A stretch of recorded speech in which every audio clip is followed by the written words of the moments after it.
Good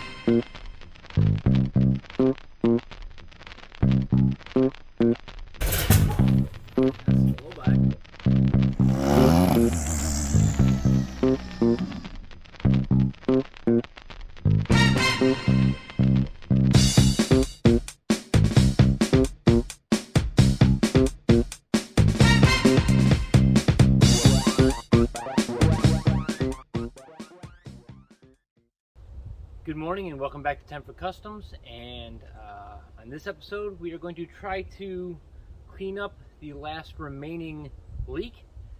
I have a leak right up front. It is the steering box, and I think it's leaking right where the steering shaft goes into it. Recently I picked up a frame that had another steering box in it, so I think I'm just going to try to swap the steering boxes on it, and hopefully that will solve the leak problem, because I don't think that one looked dry. And the quickest option would be just to swap those out and then have a new dry steering box in it. So the other thing we might get into today, depending on how that goes, is electrical on this. Now that Ruby kind of runs a little bit and goes up and down the street without a problem, I need to get lights, headlights, taillights, brake lights, all that kind of stuff. I'm going to split that up into two different sections. I'm going to do rear and front. The interior, for the most part, does what I need to do. The oil pressure gauge works, the voltmeter works, all that kind of stuff. So all that in there is really all I need for right now. But yeah, we're going to get into a little bit of the electrical. All the wiring back here is run. Not very well, but it is run, so I just got to figure out how to connect it to get it to work. So we'll start up at the steering box and see if we can get that switched over. If you run into troubles there and we need to shift gears into a different direction, we'll hit some of this electrical. These CJ steering boxes are held in by 4 bolts. You've got right here. One. You've got 1, 2. And then up inside this channel you've got 3 and 4, but you can't really get to those at all without removing the entire bracket system. So there's 2 bolts up on top, up here, and then there's these guys here that hold this bracket on. Once you get this bracket out of the way, then the whole steering box will drop out of the way. So, but here's our drip we're getting right there, and it looks like it's just running off of right here. So we'll have to remove this bolt, pull the steering shaft up and out of the way, or just unbolt it, and then we'll have to undo this here to get the steering arm out of the way, or disconnected.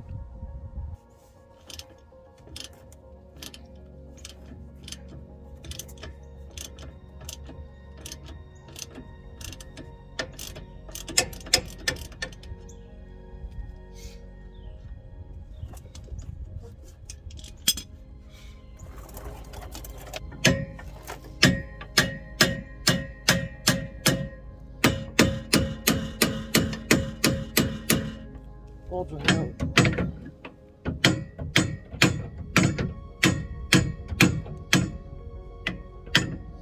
There's no good angle for that. Awesome. What we'll still do is we'll get the box out. Now this bolt's off. Once the box is down, maybe I can get a whack on it and try to get that off of there. We will try to get the steering box out of the way. Now here's going to be the problem. The chance of me not snapping these bolts is pretty slim to none. So we're going to see what's going to happen here. These always tend to break.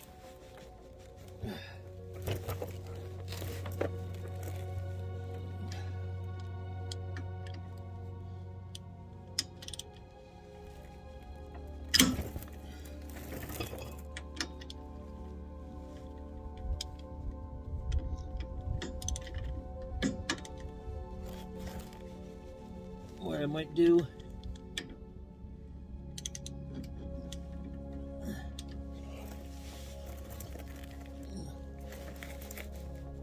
is hit them with a little penetrator. And these ones here should be okay. These should probably come off just because these ones normally do. Yeah, I'm gonna hit these guys up here with a little bit of penetrating oil and let them sit for a bit. What we'll probably do while those sitting is go look at some of the rear wiring, and hopefully these will free up so I can get them out. So I've got the those front bolts soaking in blaster for a bit. I know nothing about this electrical other than I know it's been hacked together pretty good. A lot of this just taped together, and this is not bad looking, but I don't know if it's done right. And then this is one of my favorite things on this Jeep that I found is the majority of the grounds are running red. Don't know. So I haven't decided yet whether I'm going to fix that ground issue and run black for my ground just so I know, or for right now just get down and dirty and just make it work. How this wiring works, if it was done kind of right, is this light goes to this bundle, it wires into this bundle, and these come up through the inside of the tub right here, and all the rest of the wiring is inside the tub. So I'm going to show you how I'm going to check some of this stuff really quick, and I don't have my book here to see what the actual colors are supposed to be. I don't know if that's really going to matter at this point, other than just to make sure I have lighting working. There actually might even be a plug up in here. If there's a plug up in here, that'd be great, because I can actually test all the lights at the plug. So let's look up inside here. So this is what we've got here. This is all spliced together again. These butt connectors aren't bad. I personally don't like them, but at least all the colors seem to be correct. White with black tracer, green, white, no, it's pink. Pink with a white tracer. This one's white, and we have red. Now, we do only have single wires running up here. Oh, hey, we're missing a bolt in our roll cage. That'll have to be addressed. Oh, we have none over on this side. That will definitely have to be addressed. That's fantastic. Let's go underneath here and see why we only have single wires running up. Okay, so what we have on this side.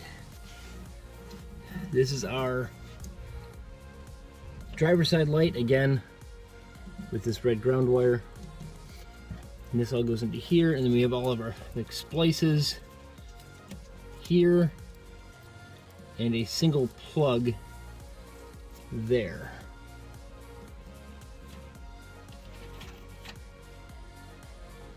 So where does our green splice in? Oh wait, okay, greens are, I'm gonna have to see what these are. And I'm just going to clean this up. I don't like any of this.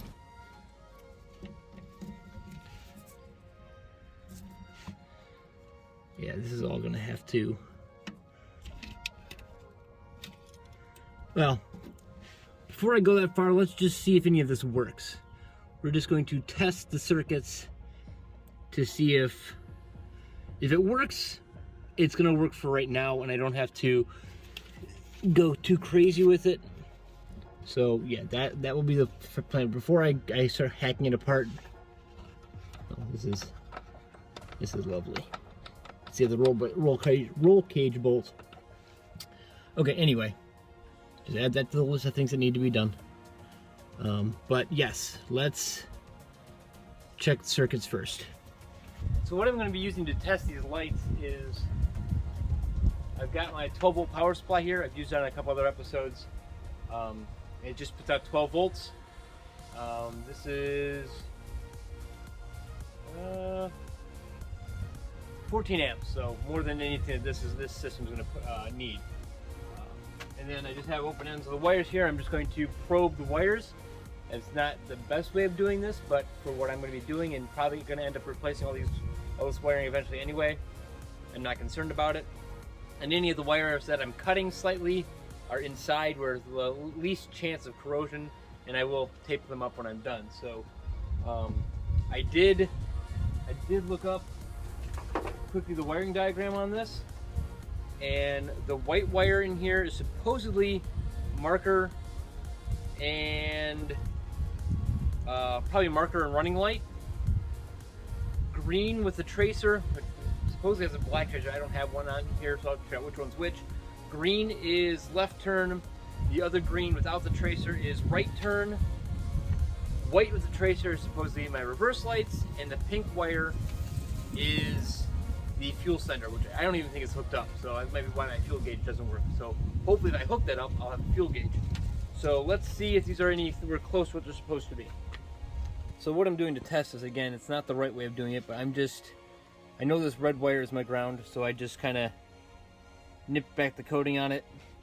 Same with I'm just nipping the coatings back on them just a little bit. And then I can test the wires. I'll just hook up the ground and then the power wire and see what light comes on. And I'll just tape them up again. I don't like this anyway, so I'll probably remove this minimum and just reconnect these wires together with solder and shrink tube and make it a little bit neater without those. But let's see what wires we have doing what. Power supply is on, using green as ground.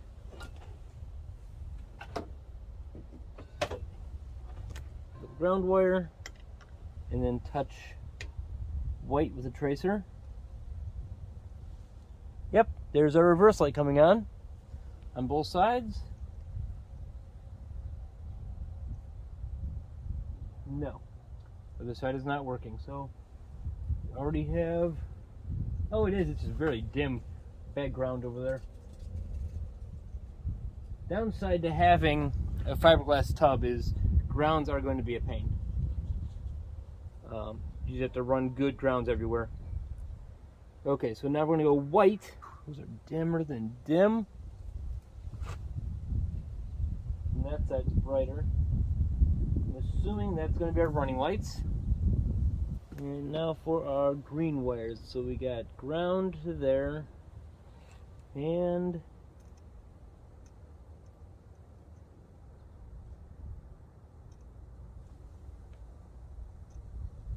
so that one is coming lit. This blinker is also probably going to be our brake, I'm assuming. So there's that. And try the other side.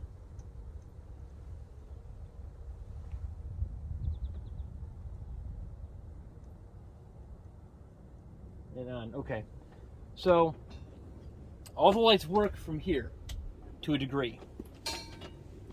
So knowing that all those work is great, but the ground wire is terrible. So I'm going to replace the ground wire, run a fresh, clean ground, connect both of these lights all the way to my ground strip that's up on the battery tray, because that's just going to be the best way of doing this. And I'll probably run another ground for the fuel sending unit all the way up too, just to make sure I have actually, wherever this splices in, I'll probably just splice in all three wires to one good wire and run that all the way to the front to have a good ground, because again, I'm getting different brightnesses of lighting, which is definitely a ground issue. So let me clean up the grounds, and then we'll check the wiring, the regular wiring again, and see if that's still good.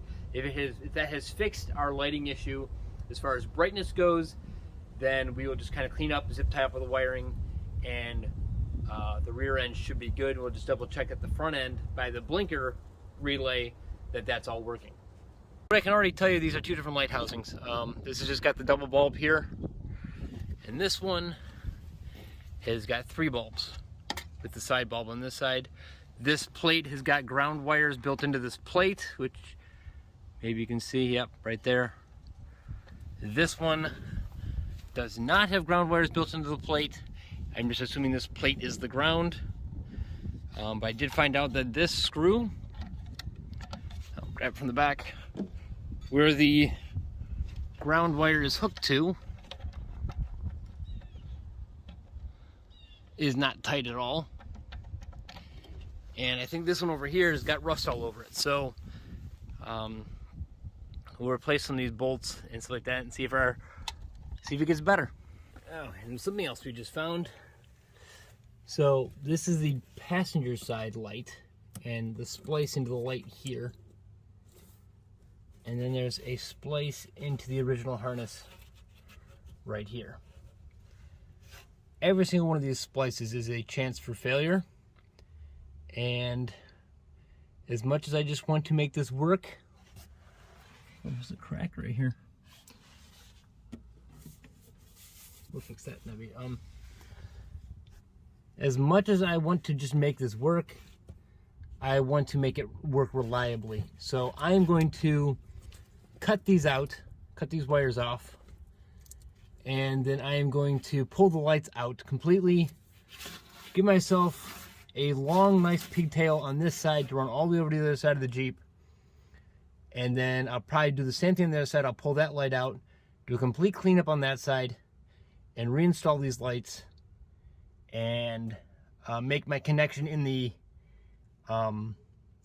in the tub itself with nice clean solders. I'm just going to keep fighting other failure points if I don't clean these up. So that is the new plan.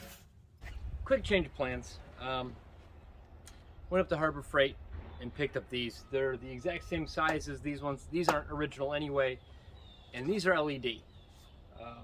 CJs are not known to have the best electrical systems as they are, so for the $20 per light that this costs, this is going to be a good upgrade. And the LEDs are going to be a ton brighter, going to draw a lot less current, and the ground wire on this is wired directly into the light, so it's not trying to ground through a plate to get a ground. So plan for the night is I'm going to wire these up tonight with long pigtails, so I can run this side over to this side and then connect the two and then run them up into the tub here. So tonight that's what I will do. I have other videos on soldering. This is not going to be anything new.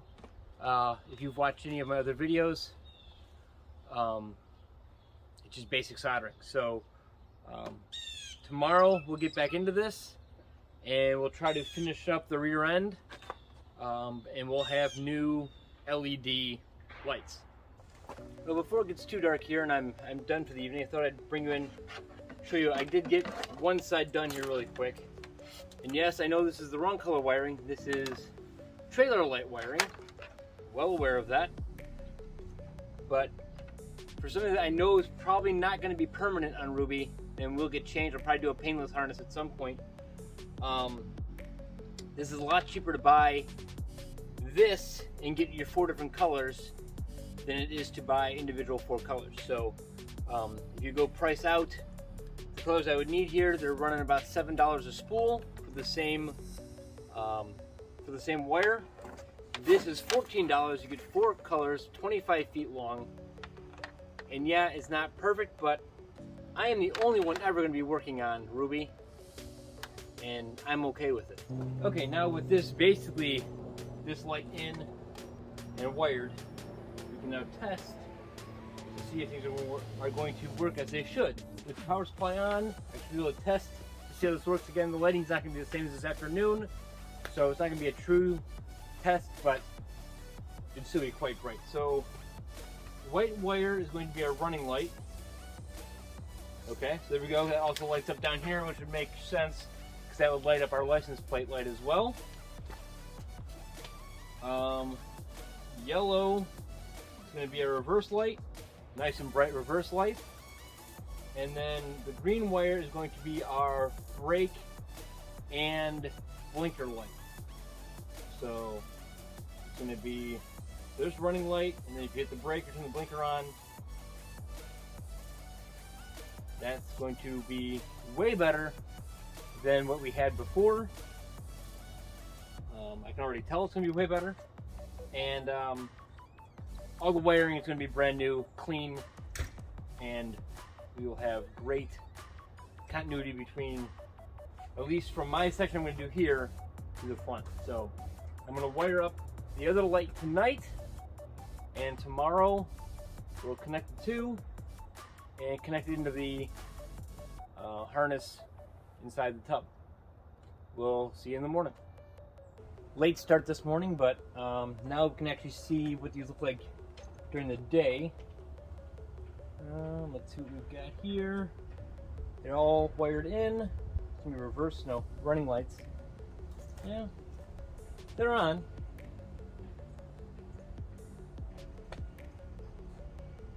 Let's see what the brake light looks like. Oh, that works. Yeah, definitely brighter than the incandescent bulb.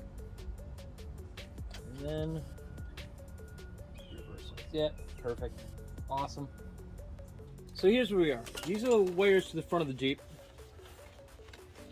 And these are the wires to the lights. I know this is my fuel sender, and that goes to this one here. And then my greens are my brake and blinker. I just have to figure out which side goes from which side up there. And then I have reverse, and I have running. And I think this again is my ground wire. So that will just go to this ground. Nice thing about this is the main connectors here will all be inside the tub now and not underneath. I have some splices obviously here, but this light directly runs up in here, so there's no splices underneath this tub for this light. And that passenger side light just has the single set of splices over there that are water resistant now. I got to put water resistant connectors on them, soldered them together, and then I put them inside of that sleeve. So we can now see if we can figure out which wires here go to what. We'll start with the blinkers, because those are my brake lights and probably the most important for running during the day. So let's track this down.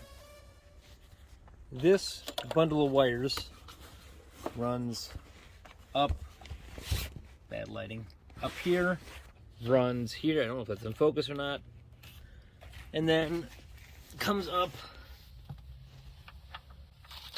underneath here to that plug in my fuse panel. I'm going to assume for right now that that is all hooked up right. I have a feeling this is my ground wire in red, which I may pull out and replace to a black wire because I don't like reds being ground. So we can test some of this stuff. I mean, I've got my blinker. We'll put the key in here and see if the blinker works and sends power back, but I have to have a ground hooked up first. So I'm going to fix the ground wire with a black wire. I do believe I have a really good ground. I'll have to double check to my dashboard now. So I may just run like that ground to the dashboard. There's nothing wrong with grounding to the dashboard. As long as you have a good ground, the dashboard is all steel. Even from the factory, a lot of the grounds went to this dashboard, and then there was a wire from the dashboard to the chassis. So that's probably what I'll do. I decided to just pull all of this off and just run this wire care loom, just because number one, I had it. And it actually goes on really easy if you inch worm it on. This is the non-split loom. Like, I have split loom up in the front of Ruby. And but if you're not planning to add more wires, these are the only wires that I should ever have to run to the back of this, then this non-split loom is perfect. And it just kind of inch worms its way on.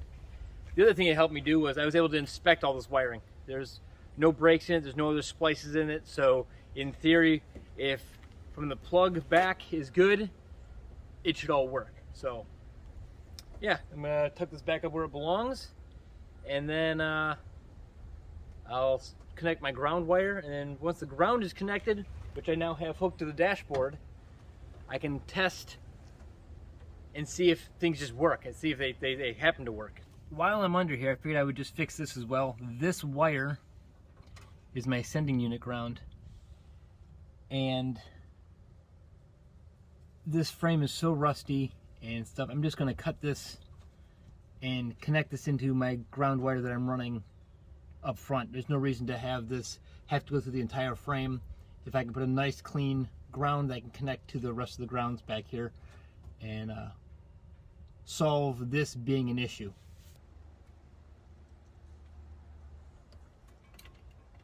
something else I like to do, and it is just personal preference, is I like to, on a big bundle of wires like this, I'd like to not have all of my cuts on the exact, my splice on the exact same spot. So this one's moved up a little bit, so when I shrink it, the actual wires aren't exactly on top of these. It's going to be impossible to really do this on all these wires, but if you can stagger it around a little bit, just in case something were to fray through here, the chance of it touching the other splice is slim. Again, that's just personal preference. I like to do it. It's not necessary by any means. What I currently have hooked up now is fuel sending unit, power, fuel sending unit, ground is here, and this is the ground for the tail lights. So those two are hooked up. Now it's going to come down to these 4 wires. I know I'm not going to have a reverse light yet because I don't even have a reverse. The plug in my reverse isn't on there. I mean, I've got the switch for it, but there's no plug. So I know I'm not going to have a reverse light yet. And then I got my running light. So one of these white ones is running, and one of these white ones is reverse. Actually, I think I wrote it down. If it's correct, this white with black tracer should be reverse, which I don't have on, obviously. So these 3, I should be able to hook up and get lights working if the rest of the wiring is working. So that we can check right now. I have everything wired. I even wired in the reverse, even though it's not hooked up there. The reverse wire is hooked in. But for some reason right now, whenever I hook up the 2 blinker wires and brake lights, they're just on. There's a couple reasons that could be. One, my brake switch is bad and it's just on. I guess I could find that out. Hold on. Andrew! Yeah, I think my brake switch isn't even touching the brake pedal, so I have a feeling that's going to be my problem. Yep, push on that. Oh, look at that. Brakes go out. Now turn it back on. Okay, turn it off. Hey, the brakes go. Okay, now hit the blinker. Down. Okay, go the other way. Up. Go the other way. Down. So now you're going to passenger side, right? Okay, so that could be backwards. Okay, and brakes. Okay, now go back to the left. Okay, so wait, you're going left right now? That's up. Okay, that's right. Down. Okay, so let me switch these around really quick. Okay, brakes are off. Yep. Go left. No, that's right. Okay, that's on. Now go right. And that's on. Okay, I'm going to wire it like that, assuming that's correct. Worst case scenario, I have to just switch these 2 green wires. And that'll be it. So that's awesome. Okay, sweet. There you go. That goes all the way down, basically covering all the loose wire everywhere. Put all the excess wiring there. Put the plug back down, and this will run nice along the edge again and be hidden. And we have functioning taillights. There is a chance that the blinkers are backwards, but until I get the front end hooked up and get all the wiring hooked up front, I won't 100% know if I've got them backwards. Worst case scenario is I have to come back here, swap the 2 green wires, and then they'll be fine. So that's not a big deal. My fuel gauge still doesn't work, but honestly I don't know if it's hooked up behind the dashboard, so that's a very good chance that it's just not working up there. It could be a bad fuel gauge too, so I'm not really concerned about that. I do know the wiring back here should be good, so that's fine. With the front end that we started with this episode on, doing the power steering box, bolts still won't come out, so I'm just going to keep spraying those, and we'll have to deal with that on a completely separate episode, because I have a feeling that's going to become more of a weekend to a week project to get that fixed if those bolts break. So not looking forward to that, but I'm not going to force it. I'm just going to keep spraying it for a little bit for a little while longer, and hopefully those bolts will break free. I was going to split this electrical into rear and front, but it may end up being rear, front, and then inside, because again, it's not great under the dashboard either. So hopefully once I get the front end hooked up, the stuff in the inside will start working correctly. If not, we'll delve into that. But we have working back end, which is important to start driving it, because even if I don't have headlights and I can just get blinkers, I can drive it during the day and get more drive time into it. So thank you all for watching. Please remember to like, comment, and subscribe, and I hope everybody has a great week.